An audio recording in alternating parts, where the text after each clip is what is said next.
तो वो जो कबीर साहब ने बड़ी ऊंची बात कही कि शिष्य का अगर शिक्षा लेनी हो तो कुकर से लेनी, कुत्ते से लेनी चाहिए।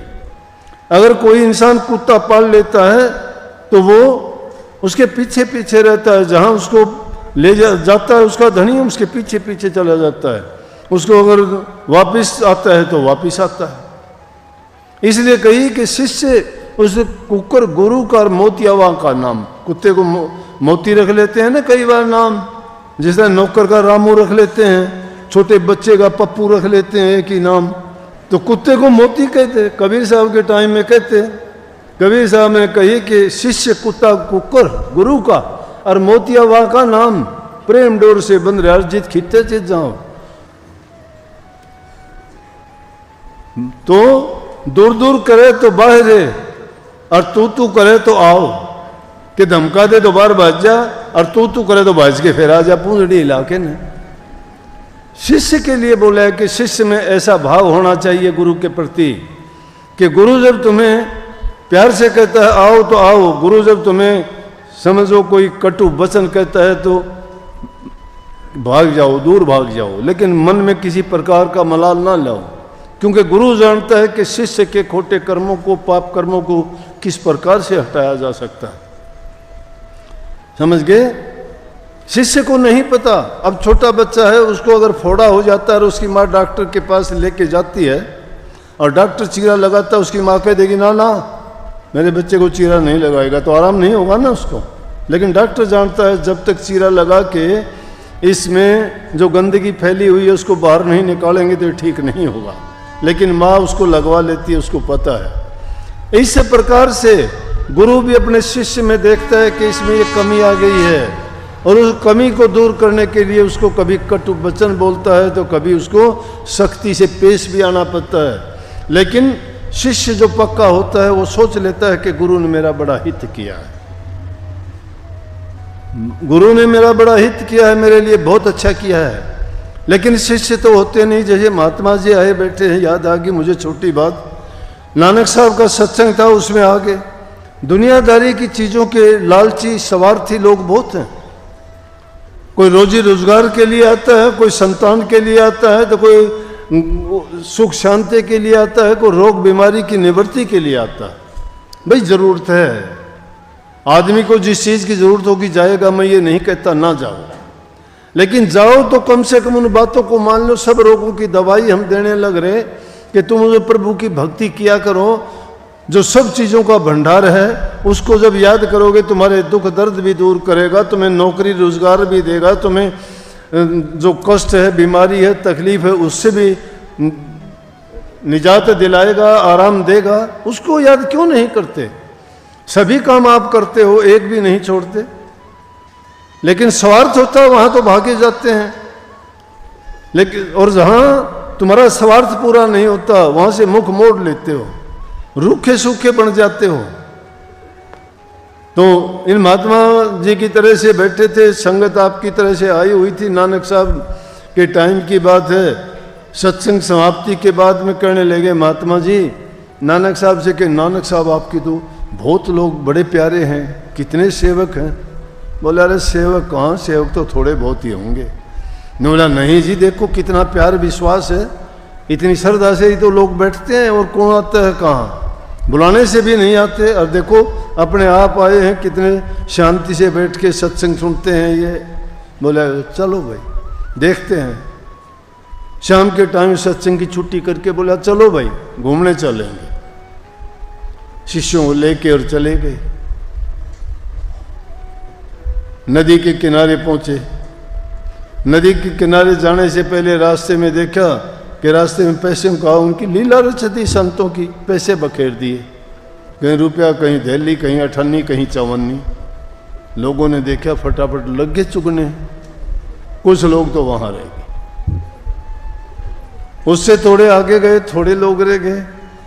वहां पर उन्होंने मोहर असर फिर ये डाल दी। देखिए एक मिली, दो मिली, जो थे उनमें से आधे वहां रह गए। आगे चले, थोड़ी दूर के बाद में फिर हीरे और जवाहरात रास्ते में चमकते हुए दिखाई दिए। जब ये चीज़ें दुनियादारों को दिखाई देती हैं, कौन कहेंगे रे क्या घूमना होगा, यहीं हो गया सब कुछ, अपने मालो माल कर दिए। गुरु की लीला है। अपने को इसीलिए ले आए थे कि हमें जो है कहीं हीरे जवाहरात देंगे, कहीं जो है मोहर असरफी मिलेंगी, भर लो। जेबें भर ली लेके, और वहाँ से बोले कि अब कहाँ जाएंगे घूमने, चलो घर चलते हैं। वो तो निकल गए, 5-10 साथ में रहे नानक साहब के। देखा मुड़ के बोला अरे बाकी, बोला जी बाकी तो जा चुके सारे। कि मैं 10-20 जो उनके साथ में बचे थे कहने लगे, अच्छा नदी में देखा एक तैरती हुई मुर्दा जैसे है ऐसी चीज़ नज़र आई। कहने लगे जाओ भाई इसको कौन निकाल के ले आएगा। अब सारे, बड़ा तेज बहाव था पानी का, पानी को देख के कोई कहने लगे जी मेरे तो बच्चे छोटे हैं, कभी मैं बह जाऊं, कौन संभालेगा। कोई बोला जी मुझे तो जुकाम की लिए है कि ठंडा पानी है, मैं कभी और बुखार ये हो जाए। किसी ने कोई बहाना, किसी ने कोई बहाना, सब बहाने लगा लगू के और पीछे हट गए। एक लैला जी थे, लैला जी जिनको अंगद साहब कहते थे। अंगद साहब का मतलब नानक साहब ने कहा ये मेरा अंग है। अंगद का मतलब अंग, मेरे शरीर का अंग है ये, जो मेरी हर बात को मानता है, जो मैं कहता हूँ वही करता है। तो मेरे शरीर का अंग हुआ कि नहीं हुआ, इसलिए इनका नाम अंग देव जी पड़ा। उनसे कहने लगे लैला जी, बोला जी हाँ जी। कहते ही नदी में छलांग लगा दी। देखते ही देखते उस मुर्दे के पास पहुंच गया। कहाँ मुर्दा था उसको देखा, बोला अरे इसको उगाड़ के देख। कपड़ा था, सफ़ेद कपड़े को हटा के देखा तो उसके बीच में लकड़ी का लट्ठा था, एक गड्ढा सा बना रखा, वो हलवे से भरा हुआ था। बोला कि खा ले इसको। नानक साहब कहने लगे, खाने लग गया। जब खाने लगे लोग बोले मुर्दे को खा रहा है, ये कैसा गुरु हो गया। बोलो शिष्य को, बेचारे इसको मुर्दा भी खोना शुरू कर दिया। जब बोला रे अकेला मत खाना, ये भी खड़े हैं इनको भी देना। बोला वाह हम नहीं खाएंगे, क्यों खाम, इसको कहता है खाने दे। बोला कि कुछ लेके आइए। और वो था क्या वास्तव में, संतों की रची लीला थी या कोई यूं कहो कि उसे मौके पर कोई बात ऐसी होगी कि किसी ने कोई टूणा किया था, एक लकड़ी में किसी ने बताया होगा कि भाई इस तरह से हलवा बना के उसमें डाल कर पानी में बहा देना। बड़े लटोटरबाजी करवाने वाले करवा देते हैं कुछ के कुछ। लैला जी उसको खाते हुए आए, किनारे लेके आए तो देखा तो उसमें हलवा था। सारे नीची गर्दन करके और देखने लगे कि बड़ी गलत हो गया हमारे से। तो जब नानक साहब ने कहा था महात्मा जी देख लिया, ये सभी नहीं कोई कोई हैं, लेकिन ये कोई बात नहीं, उन कोई कोई में हम भी हो सकते हैं। हम और को क्यों ये मौका दें कि कोई और होगा, वो हम ही क्यों ना बनने की कोशिश करें, जो गुरु की आज्ञा में चलते हैं, गुरु के वचन को मानते हैं, जो गुरु की रमज को समझ जाते हैं। ये दुनियादारी की बातों को तो पहले मानते हो, गुरु की बातों को आप मिथ्या और झूठी समझ लेते हो। और ये दुनियादारी में पढ़ के तो अपना दीन और धर्म इंसान सब कुछ गवा देता है। दीन गवाया दुनी से, दुनी ने 40 हाथ, पांव को लाड़ा मारी यार गाफिल अपने हाथ। ये दुनिया किसी के साथ नहीं चलती, ये तो इंसान की घोड़ी डुबवा के हंसती है, ताड़ी पीटती है। इनके लिए तो घोड़ा पड़ जाए तो एक मजाक, और सवार पड़ जाए तो 2 मजाक। इनकी बातों में जहां जहां पढ़ोगे ये आदमी को बहका देंगे।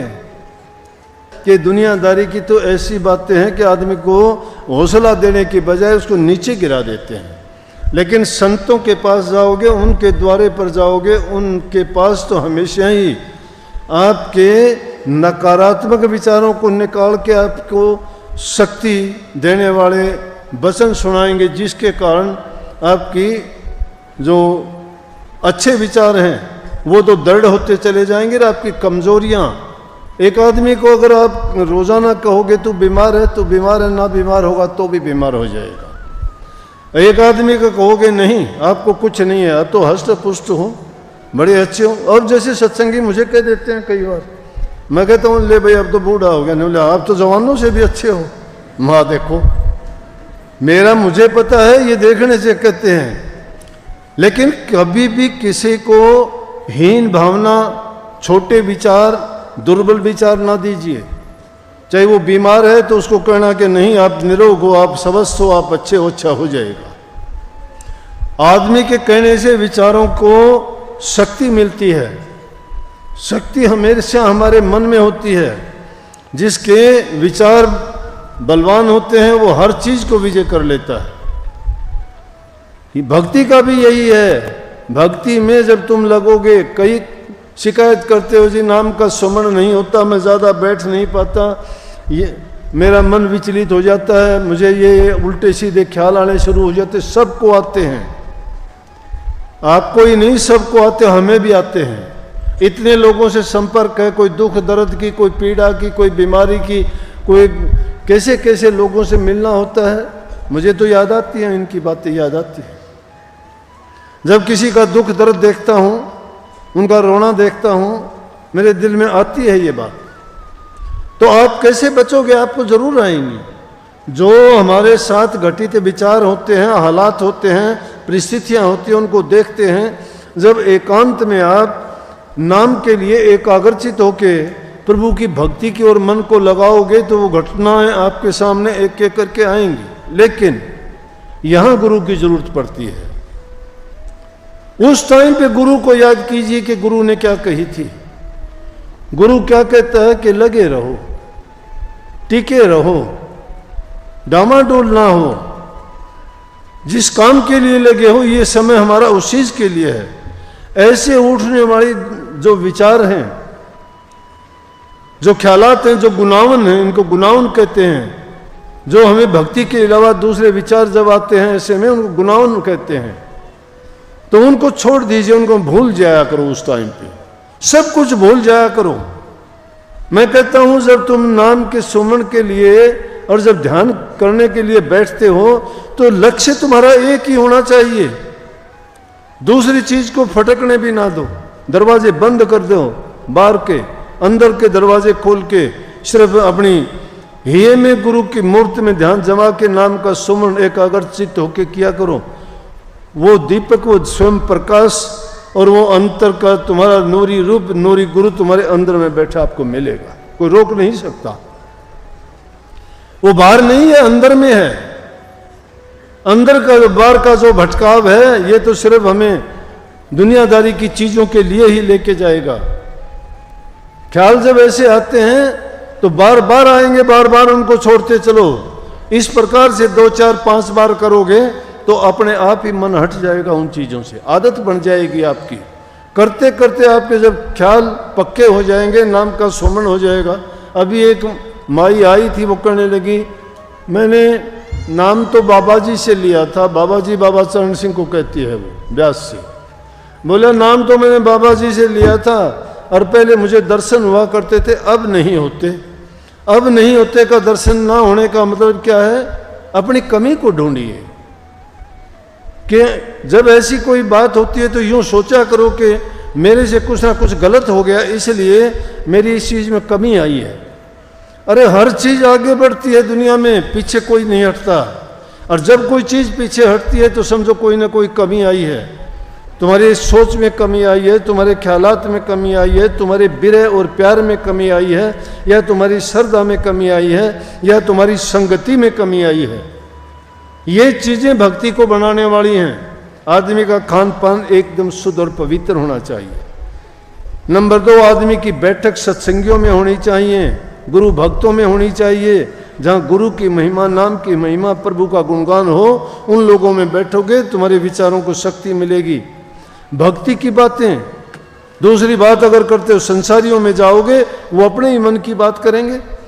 व्यापारी व्यापार की बात करेगा, किसान खेती बाड़ी की बात करेगा, मजदूर अपनी मजदूरी की बात करेगा। तो गुरु भक्त जो होगा उसके पास तो प्रभु का गुणगान, उनकी भक्ति, संतों की वाणी, उनके वही विचार आएंगे। इसलिए गुरु भक्तों का संग करो।